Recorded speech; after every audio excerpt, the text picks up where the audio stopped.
Welcome to Regulate and Rewire, an anxiety and depression podcast where we discuss the things I wish someone would have taught me earlier in my healing journey.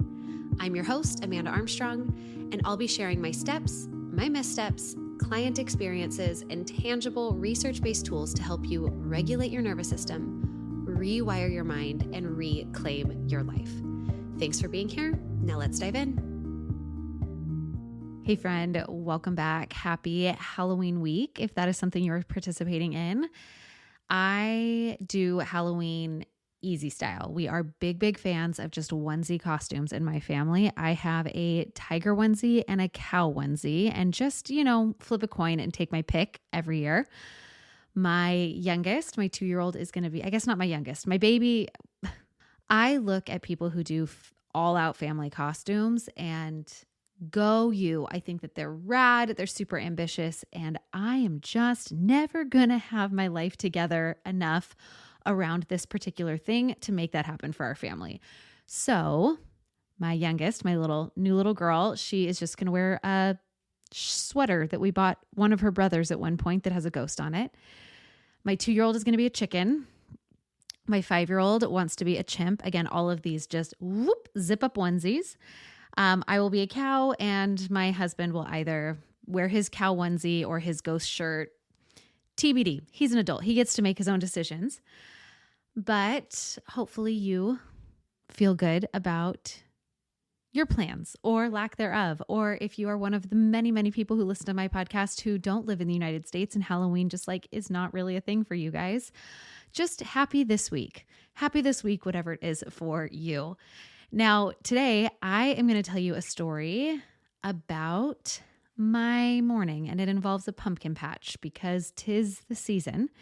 But what this story, I hope, illustrates is what nervous system regulation can actually look like in real life. Because I think that there is a massive misunderstanding about what it means to be regulated or dysregulated, and I don't think we always use those words properly. Now, the story. So to preface, I think I am just referring to this stage of my motherhood as, quote, just whisper crap and rally, end quote. Except usually it's the less PG version of the word crap, and it's not always a whisper. Sometimes it is an exasperated yell of the word. And this morning is a really good example of what I mean by that. Crap. Okay, is what it is, but let's go. Let's get it done.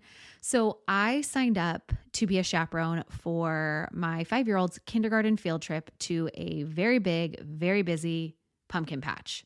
And the school had a really clear policy, no siblings allowed. They were going to make an exception for my breastfeeding baby. They just said, amazing, but you can't ride on the bus. You have to follow along behind. Awesome, no big deal. That's preferred.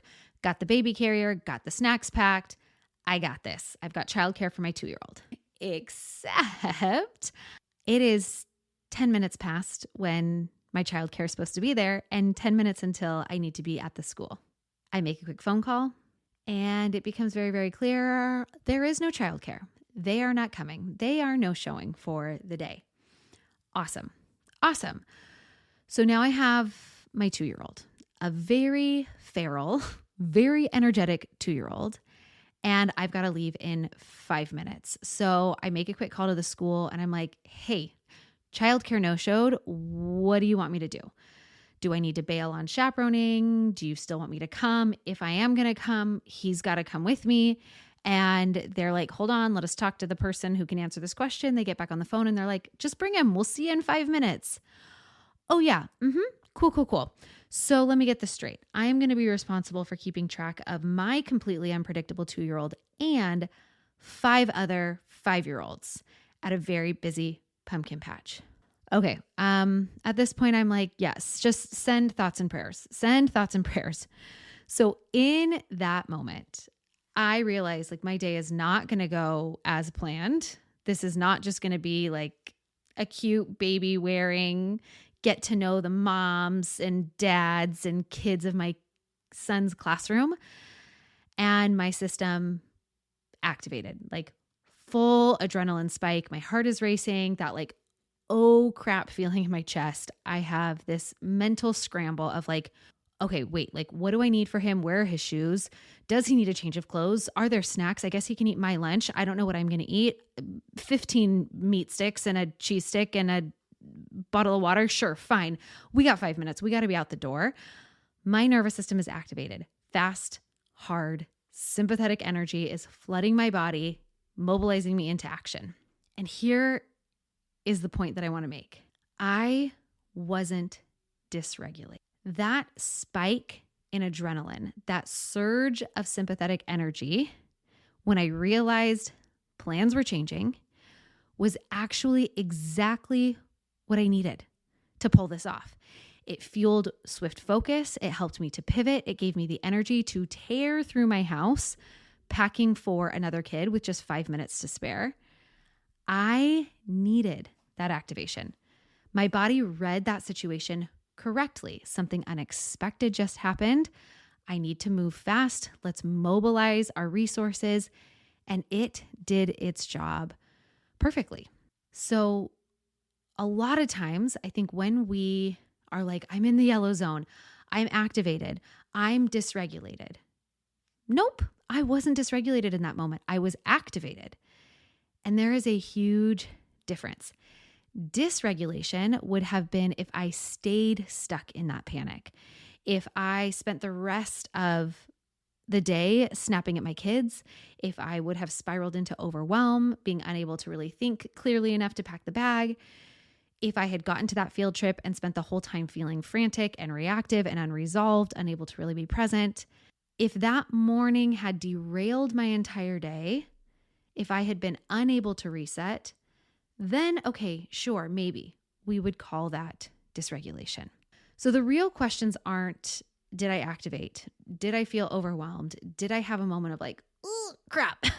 The real questions are, can my system reset from this? How much can it reset? How quickly can it reset? Does this derail me for the rest of the day? Does it keep me stuck in frustration, overwhelm, and reactivity?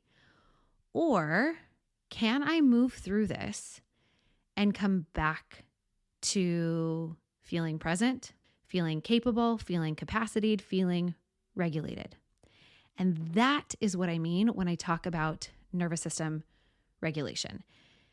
Nervous system regulation, having a regulated nervous system, is not about never activating. It's not even about never feeling overwhelmed or stressed to the point of burnout or shutdown. It is not about being calm in every situation. It is not about never having a stress response. It's not about maintaining some sort of Zen-like peace no matter what life throws at you. That's not regulation. Honestly, more often than not, that's a form of dissociation or denial, toxic positivity, perhaps, a checked outness. It's robotic. Regulation, more than anything, is about flexibility.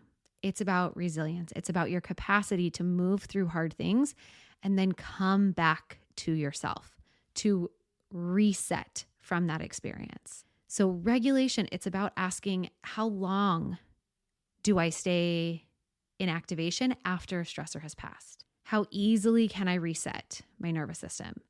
What's my capacity for discomfort or change without spiraling? Can I access conscious, intentional, aligned choices even when I'm feeling activated? And I'm going to repeat some of those questions because I think this is a good gut check for you on where is my baseline of regulation or dysregulation right now? So as I go through these questions, again, maybe asking them to yourself and just seeing what your gut answer is. So how long? How long do you stay in activation after a stressor has passed? Like, does a tiny thing kind of throw off your whole day? How easily does your system reset? And if you're like, not very easily, I don't know how to do that trick yet. Okay, that's really good information. Reflecting for a moment on what is your capacity for discomfort or for change, maybe last minute change without spiraling. And if you're like, yeah, I'm pretty good at going with the flow. Okay. Or no, I'm definitely going to spiral with a last minute change, or I might go with the flow, but it's not I feel good about this. It's like, I've checked out, I've disconnected. Even when you're activated, do you feel overwhelmed by that? Or do you feel like you can still be present, activate choice, Because again, a regulated nervous system doesn't mean that you are not going to feel stressed, that you are not going to be overwhelmed. It simply means that you can feel stressed and not get stuck there, that you feel stress, an appropriate level of stress in response to the situations and the circumstances that are being presented in your life.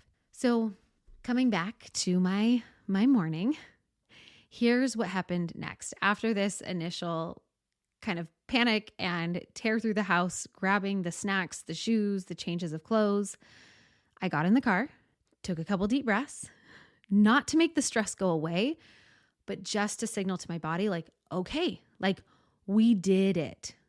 We are moving now. We did the first hard part. Like both kids are buckled in and we're going to make it to the school on time. Okay, then we drive to school. We're there. We actually beat the kids to the buses. So I had a moment to breastfeed my daughter, get her well fed. Hopefully she'll sleep. It's like a 40-minute drive to this pumpkin patch. Okay, we're here. We're doing the thing. It's going to be what it's going to be. I'm giving myself this little pep talk. Then my 5-year-old gets on the bus with all the other kindergartners. We're in the car following behind, and I have my personal dopamine hit playlist. So I let my 2-year-old pick a song or two, and then it's like, okay, mommy's turn. And I get into my headspace. We're dancing, we're singing. He's asking me 7,000 questions because I have a very verbal 2-year-old. He's insistent that we're going to see a horse, which luckily we did. And also we're doing a little bit of role play because I am kind of worried that my 2-year-old is going to crash out and like have a meltdown while we're here, or that he'll be doing his thing. My baby's going to lose her mind. And then I'm responsible for these 5-year-olds. And so I'm doing some role play with him and I'm like, hey, okay, we're going to be with the big kids. And what do we need to do? Listen. Now you say it. Listen. What are you going to say? Okay, mom. Okay, mom. And most importantly, what are we going to do? Have fun. And so I'm giving him this script. I'm trying to help prepare him for, hey, again, I don't know how much this is really getting through. He's 2, but I'm trying and it makes me feel good. We're going to practice this script. Okay, mom. Okay, mom. Okay, mom. We're going to listen. We're going to stay close to mom. Mom's going to hold your hand, helping him contextualize, look, I'm going to need some things for you. And when I ask you for them, I want your system to feel familiar. Mom told me she was going to ask these things of me. And honestly, it went fine. Dare I say, it went fine. I last minute swapped out for the big stroller. I had my daughter strapped to my chest, which was great because she still would crawl back into my womb probably if she could. She slept 90% of the field trip. She woke up towards the end of it, and I can breastfeed while walking and pushing a stroller. So that's what we did. My 2-year-old, he got out to do the activities, the petting zoo, the hayride. He went right back in. He's in the phase where he's like, don't buckle me up, mom. And I was like, before we got out of the car, I was like, okay, mom is going to buckle you up. No, mom. I'm like, if you want to come and see that horsey, we got to buckle up. So he complied and it went really well. There was little light defiance, but I was able to take that breath, look in his eyeballs. And you know what? It was good. My 2-year-old had a blast. I ended that and got in the car and was like, okay, big exhale, big unwinding on that 40-minute drive home. But the rest of my day was fine. We got home. I played with the kids. I made dinner. I did not stay in that heightened place. I can truly say that my system fully reset. I enjoyed parts of the field trip. I was present there. I was not overly snappy with the kids. And that would not have always been possible for me. Something I say often that resonates with a lot of our members is that stress is either processed or it's stored. There's not really a whole lot of in between. And it was really awesome to experience my system fully activated, adrenaline coursing, stress response. And the way that that was metabolized, the way that that was processed was I used that activation to get into motion, to take action. I then, when we're sitting in the car, I'm allowing my system to kind of settle. I'm contextualizing too. Okay, we've done the first hard thing. Then comes the actual field trip. Then there's that hard thing. And while I'm there, I am trying to, I'm walking around. So that energy is being utilized. It's being moved. I'm connecting with some of the parents. I'm chattering with the kids. And then I get in the car and I allow my system to fully decompress. That stress was processed. It was metabolized. It was moved. Far too often, we feel this stress response in our body. And then modern day life requires us, or we lack the tools or the skills or the know-how to process that reaction. And so instead, we just stay sitting in our desk, or we shove it down because we need to respond or take care of something else. We're so busy. We're moving at such a fast pace from one stressor to the next that we don't allow our system to be able to metabolize it. And so again, that's what regulation looks like. It's not about never getting activated. It's about getting activated when it is appropriate to be activated and being able to use that activation when you need it, and then to be able to release and reset from it when you don't. It's being able to recognize, okay, my system is really ramped up right now. Does that make sense given the context of what's happening in my life right now? If no, okay, what's up? What do I need? How do I reset? What's here? If yes, okay, what do I need to do? How do I utilize this? How does it settle? How do I turn to connection? How do I turn to rest, to reset? And that's the work. That's the skill. That's learnable. That is what we talk about and what we do every single day inside the Regulated Living membership. When we work with clients, one of the things that we focus on is building capacity, not eliminating stress. Yes, sometimes we do need to assess the stressors in our life and edit and audit those. But our big focus is, how do we build capacity? Because eliminating stress is not possible. And honestly, it's not even desirable. None of us actually want to live a stress-free life. We think we do, but we activate when things matter to us, when they're important to us. And we want to live a life engaging in things that matter and are important. And a lot of times, what we are lacking is the skill, is the capacity to hold as much as we say yes to hold what life hands us, to be able to move through more, to reset faster. Your capacity for stress, for discomfort, for change, for the unexpected, that is not something that's fixed. This is something that's often referred to as a window of tolerance. And we know that chronic or traumatic stress can considerably shrink somebody's window of tolerance, meaning that you are more sensitive to change, to discomfort, to unexpected. But that's not fixed. It's not like you're either resilient or you're not. It is a skill that you can develop. These are circumstances and situations that you can gain context and choice around. And the way you develop this is exactly the stages, the phases that we walk our clients through, learning how your nervous system works, recognizing and practicing the tools that work for your unique nervous system, assessing the stress load, and then figuring out what helps you reset and what are the other things that keep you stuck and where is the accessible and the meaningful place for you to start. We teach you how to work with your nervous system instead of fighting against it, how to build this flexibility, this capacity, and this resilience within your system, how to actually regulate in real life, not in an ideal life, not in theory. What each of our members brings to the support calls, to the Q&A calls, is their messy, very real life. And then we talk about how to find regulation within that. There is no universal 6-step process to regulating your nervous system. I wish there was. It would be so much easier to heal, to do this work. There is simply working with your unique nervous system and figuring out your next step, your unique blueprint for healing, given the context of your very real life circumstances, which is going to look very different depending on whether you are a teen, whether you are a parent to adult kids, to young kids, whether you're coupled or single and childless in grad school, whether you're part of a marginalized group, whether you're in retirement. And we have worked with every single one of these examples that I've just shared and what regulated living looks like for each of them is so beautifully unique and different. All right, bringing it back in. This was kind of an impromptu episode, pretty unscripted. If you haven't been able to tell, it's not quite as linear or deeply educational as some of my others. But here's what I want you to take away most from this conversation.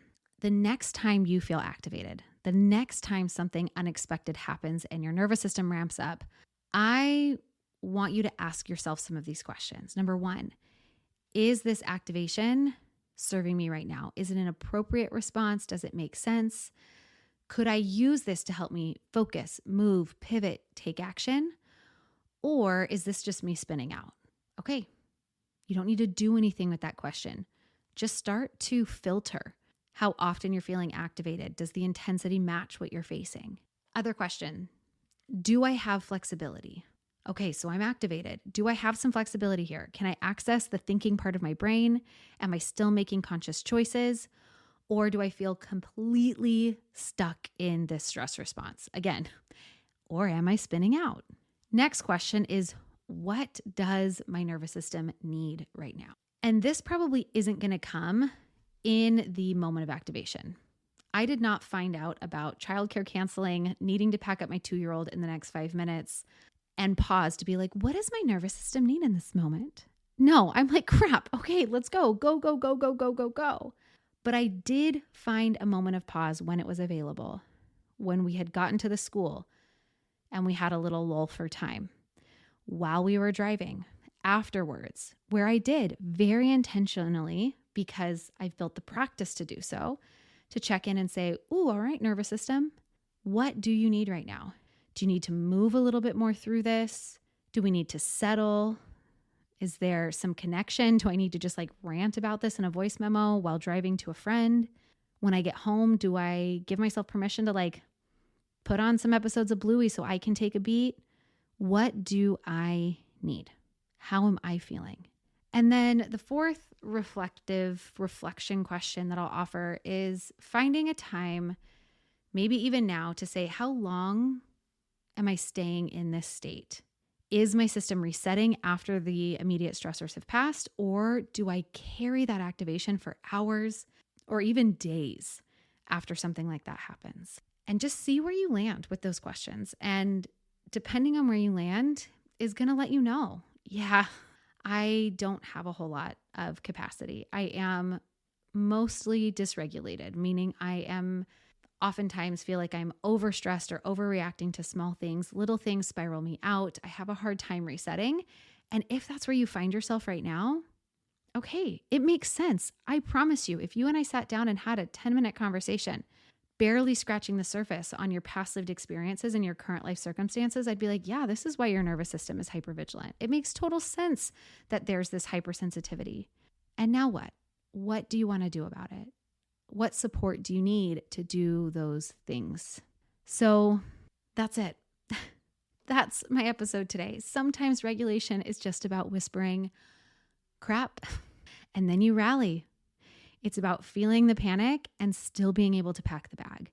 It is about using the adrenaline when you need it and then letting it go when you don't. Regulation is about building your capacity to hold more, to reset faster, to stay connected to yourself, even when life gets chaotic. And if this capacity is not something that you feel like you currently have, it is something that can be learned. And this is the work that I do every single day with our members inside the Regulated Living membership. So our 3 takeaways from today. Number 1, activation is not the same as dysregulation. You can feel stressed. You can be activated and still be what I would call regulated because it's an appropriate response to what you are facing. Number 2, the real questions are, can I reset? How quickly? How long do I stay stuck here? And takeaway number 3 is that regulation is about flexibility and capacity, not about staying calm all the time. All right, that's what I have for today. Thank you, friends, for sticking with me through what I know is more frequently than usual, some of these just chaotic, pull back the curtain, behind the scenes looks at my very real life right now, which is less than 3 months postpartum, juggling a lot of things, unpredictable childcare being one of them, and still wanting to show up and give you something. I know these aren't my best podcast episodes. I know it. But I am trying to practice what I preach and to put something out in the world that is just something. Something is better than nothing. And I promise you, more polished, educational episodes will return. Just let me invite you into my lived-in mess for a bit longer. And thanks, as always, thanks for being here. And until next week, I am sending so much hope and healing your way. Thanks for listening to another episode of the Regulate and Rewire podcast. If you enjoyed what you heard today, please subscribe and leave a 5-star review to help us get these powerful tools out to even more people who need them. And if you yourself are looking for more personalized support in applying what you've learned today, consider joining me inside Rise, my monthly mental health membership and nervous system healing space, or apply for our one-on-one anxiety and depression coaching program, Restore. I've shared a link for more information to both in the show notes. Again, thanks so much for being here, and I'll see you next time.